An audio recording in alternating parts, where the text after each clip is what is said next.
श्री स्वामी समर्थ, श्री गुरुदेव दत्त। हल्ली सगळीकडे धनलक्ष्मी कुंचन ही नवीनच सेवा सुरू झाली आहे। ही सेवा सध्या कर्नाटकची आहे असे सांगितले जाते।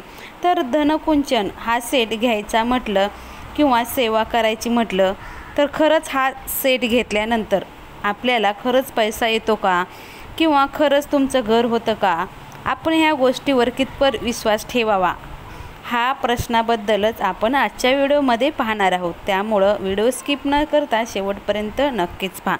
धनलक्ष्मी कुंचन घ्या असं म्हणतात, ते एक प्रकारचा धंदाच करतात असं सांगितलं जातं। तुम्ही पहा ना, तुमच्या घरात कुलदेवीचा टाक, कुलदेवतेचा टाक नसेल, परंतु तुम्ही हे यंत्र तंत्र हे घरात ठेवतात, परंतु तुमच्या लक्षात येत नाही। तुम्ही तुमच्या घरात कुलदेवी आणि कुलदेवतेचा टाक अगोदर ठेवा, त्याच्यावर तुम्ही सेवा करा। नाही पण तुम्हाला काय शेजाऱ्याच्या एखाद्या महिलाने घेतलं की तुम्ही पण घेता, तुम्ही घेता ठीक आहे, परंतु तुम्ही त्याच्यावर सेवा करता का? तर नाही ना, ह्याने घेतला म्हणून तुम्ही तो घेता। आता धनलक्ष्मी कुंचन हा सेट आहे ना, तो पितळेचा ग्लास असतो, तुम्ही फक्त तो घेता परंतु सेवा करत नाही। तुमच्या घरात जर कुलदेवीचा टाक असेल तर तुम्ही हा सेट घेऊ नये। तुम्ही ज्या काही सेवा त्या धनलक्ष्मी कुंचनवर सांगितल्या आहेत त्या सेवा तुम्ही तुमच्या कुलदेवतेच्या टाकावर केल्या तरी काही हरकत नाही। एवढा महागडा सेट घ्यायची काही गरज नाही। त्याची किंमत सरासरी 3 ते 4 पर्यंत असेल असं सांगितले जाते। त्यामुळे तुम्ही एवढा महाग सेट घ्यायची काही गरज नाही। या सेटमुळे तुम्हाला घर मिळतं, नोकरी मिळते, भरपूर पैसा येतो असं सांगितलं जातं।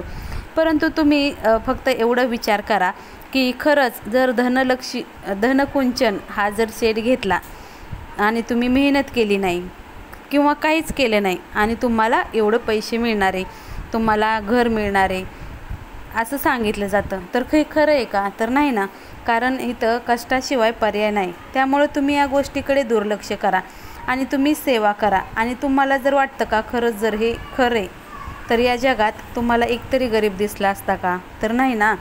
तुम्ही अशा छोट्या छोट्या गोष्टी कष्टाशिवाय तुम्हाला काय वाटतं फुकट सर्व भेटावं, पण असं नसतं। तुम्ही या गोष्टीकडे दुर्लक्ष करा, तुम्ही सेवा करा। तुम्हाला जे काही सेवा करायच्या ते आपल्या कुलदेवतेच्या टाक्यावर करा। तर त्याबद्दलच एक स्टोरी सांगते। एक शिष्य होता आणि तो त्या गुरुकडे गेला आणि गुरुला म्हणाला, गुरु मला एक मंत्र द्या। त्यावेळी गुरुने त्याला वाटलं हा शिष्य, ह्याला काय मंत्र द्यायची गरज आहे, म्हणून त्याने मजाकमध्ये त्याला बसा बसा हा मंत्र दिला। त्या शिष्याला वाटलं खरंच आपल्या हा गुरुने हा मंत्र दिलाय, म्हणून तो घरी गेला। तो उठता बसता म्हणजे सारखं त्याचं बसा बसा हा मंत्र तो म्हणू लागला आणि त्या शिष्याला त्या मंत्राचा खरंच एवढा पॉझिटिव्ह रिझल्ट भेटला की त्या मंत्रामुळं त्या शिष्याला घर झालं, त्याचं लग्न झालं, शेतीपोती म्हणजे खूप त्याच्याकडे आलं। आणि तो शिष्य नंतर गुरुकडे गेला आणि गुरुला म्हणाला, गुरु तुम्ही जो काही मला मंत्र दिला होता त्यानं मला खूप फायदा झाला, माझं घर झालं, लग्न झालं, मला जमीन आली, माझ्याकडं खूप पैसा आहे। तर गुरु म्हणला मी कोणता मंत्र दिलता? तर तो म्हणला तुम्ही मला एक मंत्र दिलता। गुरु म्हणले ठीक आहे। मग आता गुरुला दुसऱ्या गावाला जायचं असतं, परंतु पावसाचे दिवस असल्यामुळं नदीला पूर आला होता। आता गुरुला पलीकडे नदी पार करून जाता येत नव्हतं, परंतु तो शिष्य म्हणला, गुरु माझ्या मंत्रात एवढी ताकद आहे, मी तुम्हाला हा नदी पार करू शकतो। तर गुरुला वाटलं ठीक आहे। तर तो म्हणला, गुरु डोळे मिटवा म्हणला। मग तो म्हणला बसा बसा बसा बसा म्हणला आणि त्यांनी नदी गुरुला आज्यात म्हणजे न ही करता नदी पार केली। गुरुला कळलं पण नाही की ही नदी आपण कशी पार केली आणि गुरुला विश्वास बसला नाही, कारण आपण फक्त त्याला असंच बसा बसा हा मंत्र दिलता आणि त्याने तो एवढ्या श्रद्धेनं आणि पूर्ण विश्वासानं तो मंत्र म्हटला, परंतु तो मंत्र नसताना सुद्धा तो फक्त त्याने विश्वासाने आणि श्रद्धेनं म्हटला, म्हणून त्याला त्याचं एवढं फळ मिळालं। म्हणून सांगायचं काय तर फक्त तुम्ही कुठलीही गोष्ट पूर्ण श्रद्धेनं आणि विश्वासानं करा, मग तुमच्या कुठल्याही इच्छा पूर्ण होतील। मग त्यासाठी हे धनकुंचन सेट घ्यायची काही गरज नाही। धनकुंचन हा सेट खूप महाग आहे। तुमच्याकडं जर पैसे नसेल तर तुम्ही ते घेऊ नका। तुम्ही रोज व्यंकटेश स्तोत्राचं अनुष्ठान करा किंवा तुम्ही श्रीसुक्ताचं अनुष्ठान करू शकता। ह्या सेवा जर केल्या तर तुम्हाला नक्कीच त्याचा फायदा होईल, कारण महाराज नेहमी म्हणायचे सेवा केली तरच मेवा मिळतो। त्यामुळं तुम्ही ह्या फसवाफसवीसारख्या मोहात पडू नका। तुम्हाला जर कर्ज झालं असेल किंवा आर्थिक समस्या असतील तर तुम्ही श्री सूक्त आणि व्यंकटेश स्तोत्राचं रोज पठण इथं करू शकता. फक्त ह्या अंधविश्वासाला तुम्ही बळी पडू नका. त्यामुळे सेवा करण्याचा प्रयत्न करा. कुबेर यंत्र, लक्ष्मी यंत्र हे काही घेऊ नका. कारण तुमच्याकडे जर पैसे नसतील, तुमच्याकडे अडचणी असतील तर तुम्ही एवढं महागडं घेता आणि तुम्हाला जर त्यात यश नाही मिळालं तर तुम्हाला खूप वाईट वाटतं. त्यामुळं तुम्ही हे असे प्रकार करू नका. तुमच्याकडं फक्त कुलदेवी आणि कुलदैवताचं टाक ठेवा. कारण ह्या जगात आपल्यावर संकट आलं, आपल्यावर अडचणी आली तर आपले आईवडील सोडून दुसरं कुणीही साथ देत नाही. आणि हे लक्षात ठेवा, कुलदेवी आणि कुलदेवता आपल्या कुळाचे तारक असतात.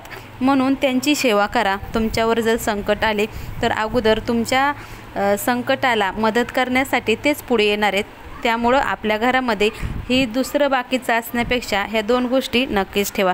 आणि तुम्ही स्वामी सेवेकरी आहात. महाराज नेहमी म्हणायचे, यंत्र तंत्र या गोष्टी ही काही होत नाहीत. या गोष्टीचा फक्त व्यापार चालतो आणि तुम्हाला पण वाटतं फुकट सर्व भेटावं. जर धनलक्ष्मी धनकुंचन घेऊन जर घरात पैसे येत असतील तर ह्या जगात सर्वांनी धनकुंचन सेट घेऊन त्यावर सेवा केली असती आणि ह्या जगात तुम्हाला रस्त्याने एखादासुद्धा भिकारी दिसला नसता. हे तुम्ही लक्षात ठेवा. त्यामुळं तुम्ही या अंधविश्वासाला बळी पडू नका. कारण तुमचं कसं आहे ना, एखाद्याने जर व्हिडिओ बनवला, हलवा वापरा म्हणजे मला 1 कोटी मिळाले, मग तुम्ही कसं म्हणता, हा त्याला 1 कोटी मिळाले मग आम्ही पण वापरू. मग आपण तसंच करतो आणि निराश होतो. परंतु तुम्हाला एवढं कळत नाही, तुम्ही सुशिक्षित आहात. या गोष्टीकडे तुम्ही दुर्लक्ष करा. कारण मेहनतीशिवाय पर्याय नाही, कष्टाशिवाय पर्याय नाही. महाराज नेहमी म्हणायचे, कष्ट करा आणि सेवा करा, परमार्थ करा आणि सेवा करा. घरी बसून काही भेटत नाही. त्यामुळं अशा अफवापासून तुम्ही दूर राहा. आपल्या आराध्य देवतेचं नामस्मरण करा. कुलदेवी कुलदेवतेची सेवा करा. आईवडिलांची सेवा करा. सेवेला जास्त महत्त्व करा आणि कष्ट करा. कारण कष्टाशिवाय पर्याय नाही हे विसरू नका. आणि त्याचे तुम्ही अनुभव पण घ्या. या जगात जे काही मोठे लोक झाले किंवा जे करोडपती आहेत त्यांचं चरित्र वाचा आणि बघा त्यांनी काय केलं. का त्यांनी धनकुंचन सेवा करून ते मोठे झाले का? तर नाही ना. तर तुम्ही ते वाचा, तुम्हाला कळेल. कारण कष्टाशिवाय पर्याय नाही. एखाद्याने व्हिडिओ बनवला की तुम्ही ही सेवा करा, तुम्हाला 1 कोटी मिळेल, लगेच तुम्ही ते बघता आणि तसं करता. कारण तुम्ही हे अंधश्रद्धा आहे.